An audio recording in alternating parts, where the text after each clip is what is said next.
The following program is a special presentation of the Big Ten Network, produced in association with the University of Wisconsin. From London to Tokyo to Mumbai, the international community is facing the devastating effects of the economic downturn. We'll take a look at the world's economy and where it's headed, next, during office hours.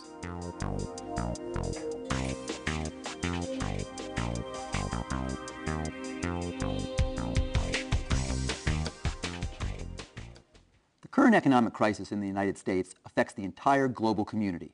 Big or small, rich or poor, all nations are feeling the pressures of the current recession. Today, we'll turn to an expert in international affairs to discuss steps that world governments are taking to slow down and hopefully reverse this trend. Professor John Pevehouse focuses on issues concerning American foreign policy and international economic issues. He was honored with the University of Wisconsin's Chancellor's Teaching Award in 2005 and nationally was bestowed the Karl Deutsch Award for his research in international affairs and peace studies. Professor John Pevehouse, welcome. Thanks. So, in the United States, we're obviously very focused on our dire economic straits. Also happening in the world. Give us a quick rundown of the economic situation outside of our borders. Sure. Well, like the case in the United States, it hits all sectors of the global economy. There are job losses mounting in everywhere from China to the United Kingdom to Japan. Growth rates are falling compared to some of their historic highs, which we had seen in the last 5 to 6 years in places like sub-Saharan Africa. Those trends are now reversing. Things like foreign aid budgets are obviously falling, which is affecting countries all over the world. And trade in particular, trades in goods, trade in services, is also falling fairly precipitously right now. To take one example, Japan traded last year about 50% less than they had the year past. So just the same issues that are coming home to roost here in the United States are affecting most countries of the world as well. So European countries are having some of the same sorts of problems we have with bank almost failures, liquidity issues. Right. Exactly. And many other countries in the world, for example, are attempting bailouts in the banking sectors and the financial sectors. I mean, the American bailout is, about $900 billion. The Chinese bailout is going to be about $700 billion. The British bailout, about $30 billion. The German bailout, well over $100 billion. So all states are starting to engage in some of the exact same policies that the United States is engaging in terms of the financial sector troubles, unemployment, stock market, devalued stock market, et cetera. Now, are the Chinese actually in a recession, or are we just not seeing the incredible growth rates that they've had in the past? You've hit the nail on the head. We're just not seeing the incredible growth rates. I mean, for the last decade, China's averaged somewhere between 9 and 12% growth. This year, they're going to look more like 5 to 7% growth. Same with India, by the way. India had also been growing fairly rapidly, 8 to 10%, and they've declined as well to 5 to 6. So it really is a relative issue. Growth is down globally, though, from Africa to Europe, obviously in the United States as well, where it's clearly negative and going into recession territory. So big bailout in China, big bailouts in the European countries, in the United Kingdom. That's right. But the world really is looking to the United States. In a recent op-ed in the New York Times, Tom Friedman wrote, "At no time in the last 50 years have we felt weaker. At no time in the last 50 years has the world seen us as more important. We think things are weak here. We're all focused on ourselves. But the fact of the matter is, we're going to need to lead the world out of this." Absolutely. In many ways, as Friedman points out, 50 years ago, it parallels the situation post-World War II, when the United States possessed unrivaled military power, economic power, social power, and it's the same situation all over again. And people are looking to the United States both for financial leadership, economic leadership, political leadership.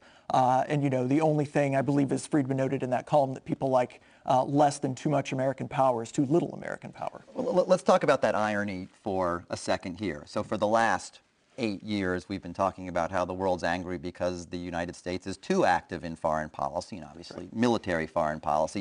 Exactly. And now we're hearing concerns from all over the world that the United States is not going to be active enough. That's right. The world is really looking to the United States, both symbolically to kind of lead the charge, to be the optimistic country in this recession, but also, again, to provide that policy support, whether it's foreign aid budgets, whether it's increasing support for the International Monetary Fund, which will then help out other developing countries with their financial crises. There's all kinds of issue areas in which people really are looking to the United States financially and politically. And it is a very different issue, obviously, as you pointed out, military versus economic. And the world, frankly, is in the middle of this economic crisis less concerned overall with the American military posture than they were 5 years ago when everyone's economy was humming along fairly well. Why in particular does the United States have to take the economic lead? If you add up all the European countries and the United Kingdom, in terms of people, in terms of GDP, in terms of buying power, also significant. Why does the United States have to be the one to take the lead here? Why does the world perceive that? The world has always, well, since World War II anyway, looked to the United States for that financial stability, both during the Bretton Woods era, when the United States supported a fixed exchange rate with a gold standard that the United States helped support for 30 years. And even in the post-Bretton Woods era, people have really looked to the United States instead of Europe or instead of China, instead of Russia. Part of it's the openness of the American economy. Part of it is the fact that many of the goods and services that travel around the world are either originated in the United States or are made by American-based companies. So a lot of the sort of the micro foundations of the global economy still rest in the United States. That's clearly changed, still changing. China entering as a big player. Obviously, as you point out, the EU has an aggregate GDP about the size of the United States. But in terms of the ability and the political leadership, people still look to the U.S. because so much of, we've done so much in the past, and so much of the interaction still really originates in New York and Washington and the major financial centers in the United States. Great, super. When we come back to office hours, we'll look at how the economic crisis is already having an impact on trade policies and global relations. Stay with us.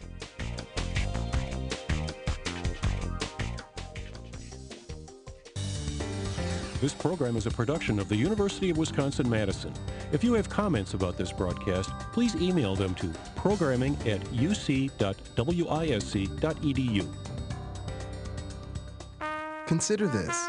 There's a public university that consistently ranks among the top in the number of Peace Corps volunteers and in the number of graduates serving as CEOs of Fortune 500 companies, whether they are leading corporations or changing the world. The next time you see people doing extraordinary things, they are probably Badgers.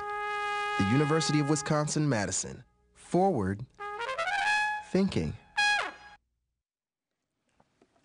Periodically, during office hours, we head out to the streets and let the students ask the questions. Our first question is about the stimulus package and trade relations. All right. Hi, I'm Jennifer Klokaski. I'm an economics major. I'm a senior at UW-Madison. And I just had a question about the economic stimulus package.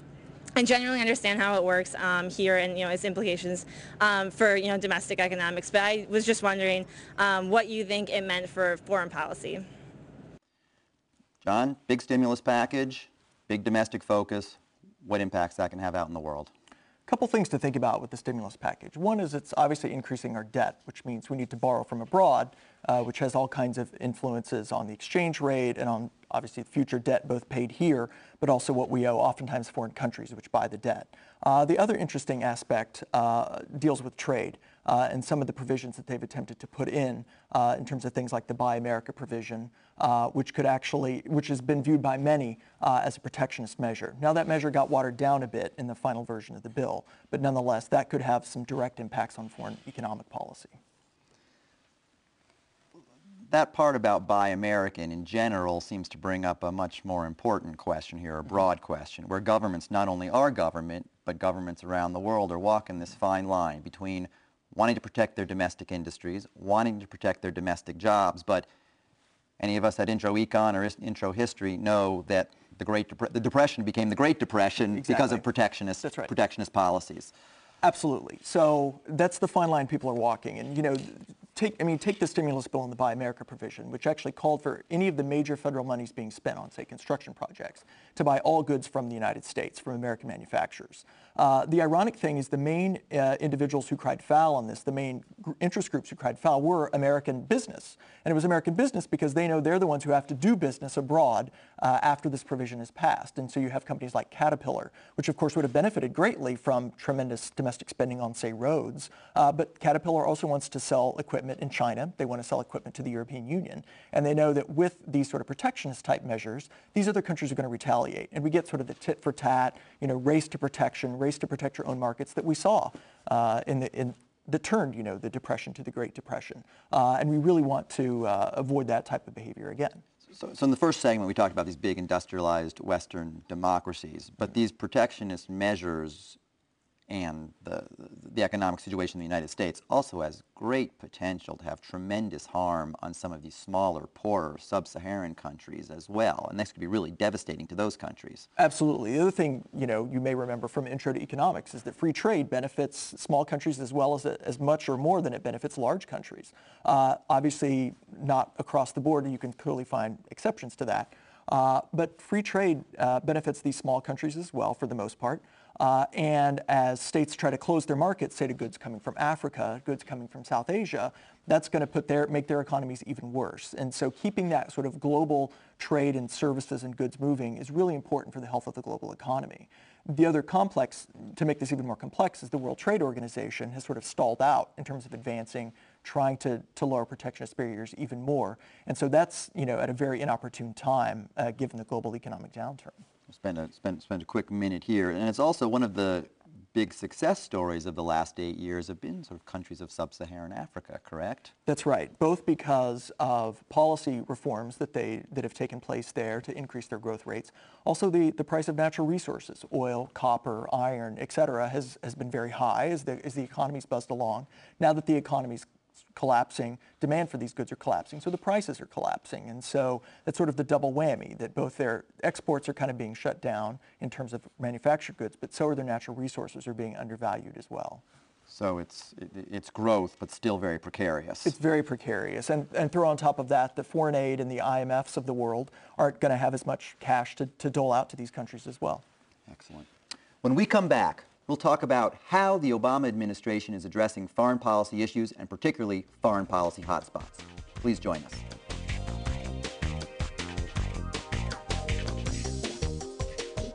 For more than 100 years, the University of Wisconsin has been inspired by the Wisconsin idea, which says the good work of the university extends to the boundaries of the state and beyond. So the UW works hard to help build Wisconsin's economy.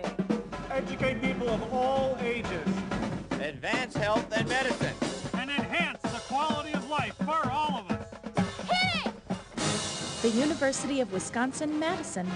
Forward thinking.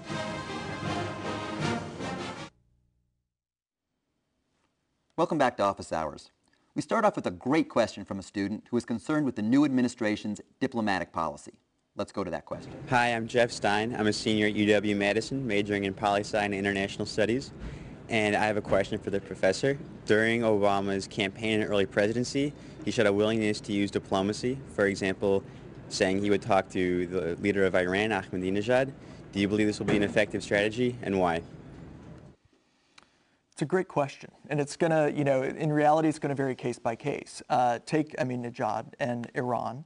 I think we will see more direct diplomacy. I think we've already seen some direct diplomacy, although the interesting note is that by the end, the Bush administration was starting to engage in this a small bit as well. Take a different case like North Korea, there will be diplomacy, there will be direct diplomacy, but you're still going to have, threats of force, you're going to have threats of sanctions in the North Korean case, where I think the stick will be a little bit larger than the carrot in that case. In Iran, maybe a little bit more direct diplomacy, maybe a little bit more of a carrot offered than the stick. So a lot of talk of diplomacy. In Obama's inaugural address, he made the following comment, which got a lot of play around the world. To those who cling to power through corruption and deceit and the silencing of dissent, know that you are on the wrong side of history, but that we will extend a hand if you are willing to unclench your fist. A big difference in tone, but in terms of how we negotiate with North Korea, how we negotiate with Iran, boots on the ground in Afghanistan, boots on the ground in Iraq. Change in tone or change in reality? A little bit more change in tone, more than change in reality, at least on the issues you mentioned. There may be other issues where, we soften up a bit in terms of multilateralism, global warming, arms trade treaties, et cetera. But in terms of sort of these very specific foreign policy issues like Iran, Iraq, Afghanistan, Pakistan, you're right. It's almost more of a change, at least so far, in tone versus the actions on the ground.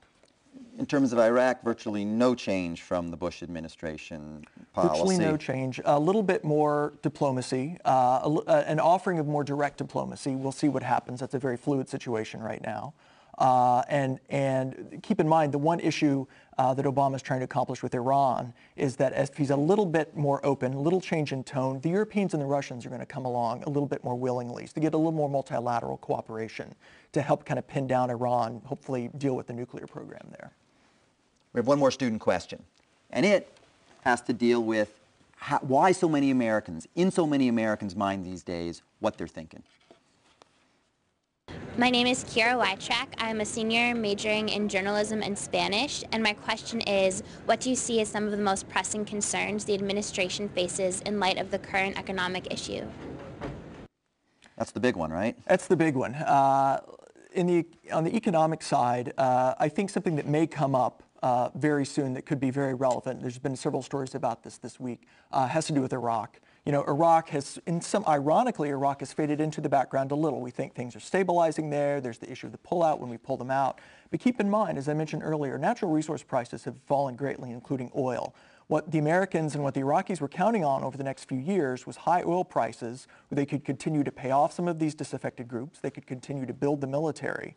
But if oil prices collapse, they're going to be in a shortfall just like the United States. And then the question is, what happens to the payoffs? What happens to the security funds, et cetera? So we hope Iraq doesn't sort of come undone. There's a real possibility, given this economic situation, that it could. We pay less at the gas pump. We're paying more to keep Iraq quiet because they can't pay for it themselves because oil prices are lower. Exactly. I mean, if you'll remember during the campaign, Obama and McCain sparred over who should be paying. And Obama at one point claimed that Iraqis should help pay for their own protection because of these high oil prices. Well, oil prices aren't high anymore, and a lot of the surplus has disappeared, both through ill-gotten gains and through real expenditures. So the question is, what does the next 10 months look like in Iraq? And I think that's going to be really key to see if they can sort of keep that upward trend in terms of stability. When we come back, we'll look at our new Secretary of State and where the possible trouble spots are down the road for our foreign policy team.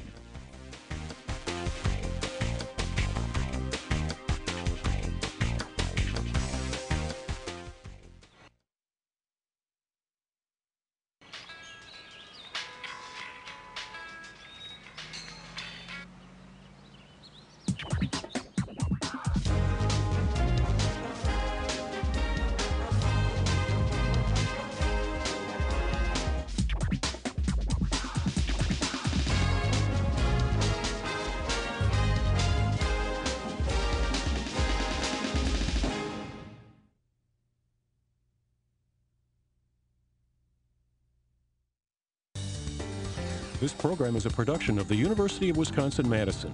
If you have comments about this broadcast, please email them to programming@uc.wisc.edu.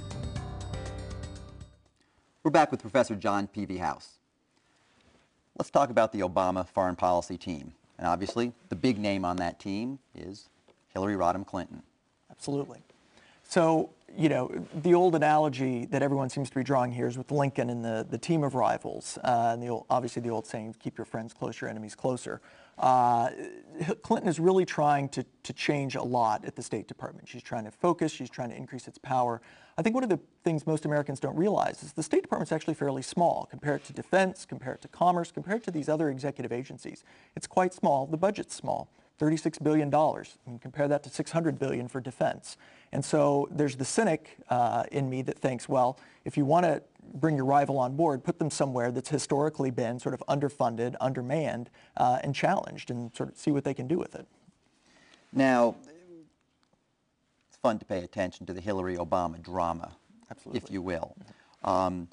Hillary Clinton is also really changing, though, the way the State Department, the way the Secretary of State has viewed her job, his job. Tell me a little bit about that. A lot of it really, it's interesting. She's engaging in a lot more delegation than past Secretaries of States have. Almost like a president. Exactly, that's right. One could make that analogy. Condoleezza Rice, previous Secretaries of State, Madeleine Albright, really engaged, Henry Kissinger being the classic example, engaged in shuttle diplomacy. They were on the ground. They were moving from country to country. But really what Hillary has been doing is delegating, sending Richard Holbrooke abroad, sending essentially emissaries abroad to do the sort of shuttle diplomacy and work with the people on the ground. She sees herself as more of a director, and indeed that was part of the condition on her becoming Secretary of State. She gets to bring her own people, she gets to design her own staff. So she has a lot of autonomy within the State Department. Whether this eventually causes problems, causes frictions, does she go different directions than Obama? Hard to say, but at least right now things are working well.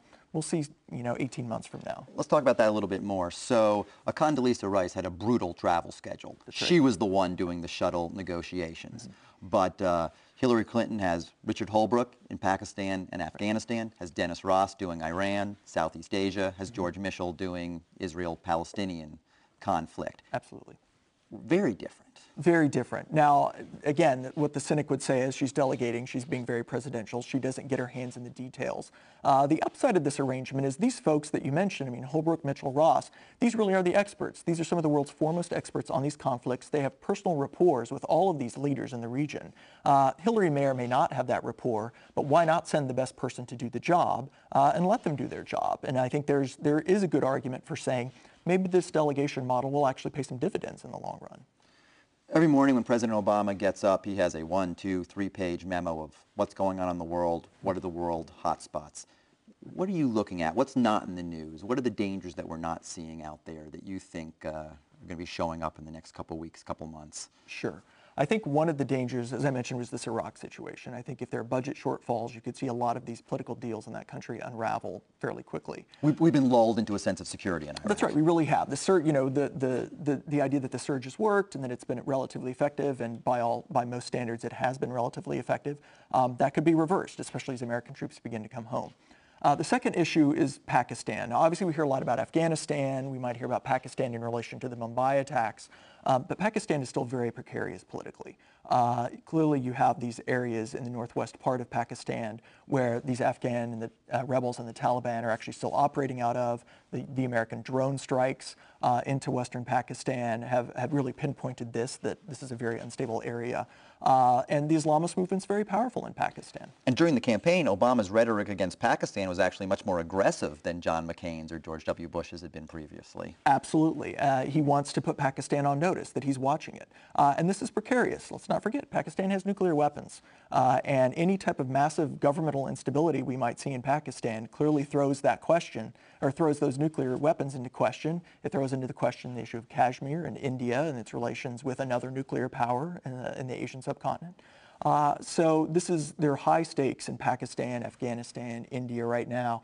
And I think it's something that's certainly on the radar screen, but it's something that will stay on the radar screen and frankly at any moment could really flash up. Israel-Palestinian conflict. Recent elections in Israel, inconclusive result. Any hope there here in the last 30 seconds? It's going to be tough, especially if Netanyahu forms the coalition. He's going to have to form it with some right-leaning governments. He's been asked to form this government. Odds are the peace process slows fairly dramatically, I think. Not that it was going at any great speed before, but I think I would become more pessimistic with Netanyahu than I would if Livni was able to form a government. Thank you, John. That wraps up our time today. Thanks to our guest, Professor John Pevehouse, for joining us today. I'm Ken Goldstein. Thanks for stopping by during office hours. See you next time.